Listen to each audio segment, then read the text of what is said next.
Assalamualaikum warahmatullahi wabarakatuh. Perkenalkan, nama saya Ahmad Arifin dengan nomor NPN 10121299. Di sini saya akan membahas tentang manajemen operasi. Poin yang pertama, saya akan membahas definisi manajemen operasi. Poin yang kedua, saya akan membahas inti teknis dari barang dan jasa organisasi. Kemudian, organisasi dilihat sebagai entitas di dalam sistem manajemen operasi. Kemudian yang keempat, perbedaan hasil produk, jasa, dan produk manufaktur. Kemudian yang terakhir, perusahaan yang terintegrasi. Definisi manajemen operasi. Manajemen operasi adalah bidang manajemen yang berkaitan dengan pengawasan, perencanaan, dan pengendalian proses produksi serta perencanaan ulang operasi bisnis dalam produksi barang dan jasa.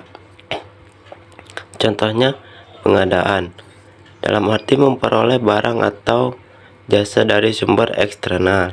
Kemudian pengelola hubungan dengan pihak-pihak yang terlibat dalam proses. Kemudian mengelola berkelanjutan perusahaan dalam menggunakan sumber daya. Kemudian di sini ada inti teknis dari barang dan jasa organisasi. Barang dan jasa adalah hal yang paling erat berkaitan dengan kegiatan ekonomi. Setiap manusia pasti membutuhkan keduanya untuk memenuhi kebutuhan sehari-harinya. Barang adalah produk yang memiliki bentuk nyata sehingga bisa dilihat, disentuh, diraba. Contohnya, peralatan, perlengkapan, dan bahan mentah atau produk yang sudah jadi. Kemudian ada jasa. Jasa merupakan produk ekonomi yang tidak memiliki wujud atau fisik.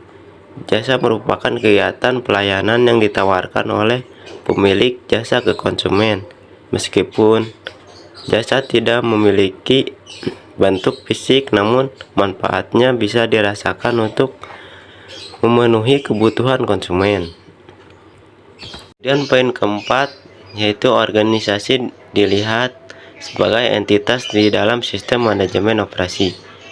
Sebagaimana fungsinya dalam bisnis, fungsi operasi menjadi sumber keunggulan bersaing ataupun justru menjadi beban perusahaan. Contohnya, kesalahan pemilihan lokasi pabrik mengakibatkan ongkos produksi melonjak tajam.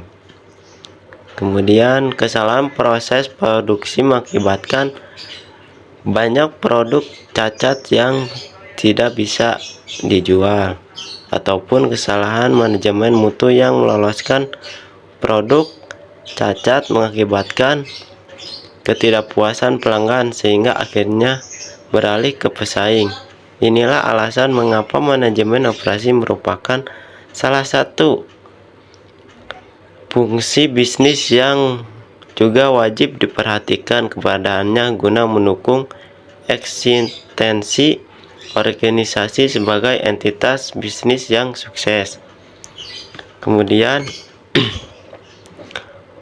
poin yang kelima, perbedaan hasil produk, jasa, dan produk manufaktur. Di sini dapat kita lihat produk jasa. Hasil produk jasa sifatnya tidak terwujud, melainkan hanya bisa dirasakan manfaatnya. Misalkan, memberikan pelayanan yang baik kepada konsumen. Kemudian di sini ada produk manufaktur. Hasil produk manufaktur memiliki wujud fisik, misalnya makanan, pakaian, mobil, motor, dan sepeda, dan lain-lainnya. Kemudian yang terakhir, perusahaan yang terintegrasi. Integrasi perusahaan adalah suatu proses di mana perusahaan bergabung atau merger untuk tujuan strategis. Integrasi perusahaan dibagi menjadi dua, yaitu secara vertikal dan horizontal.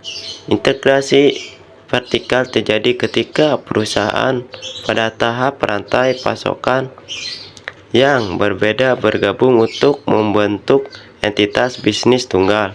Sedangkan secara horizontal terjadi ketika dua perusahaan pada tahap yang sama dalam proses produksi, dalam arti saling bersaing satu sama lain, yang bergabung untuk membentuk satu entitas.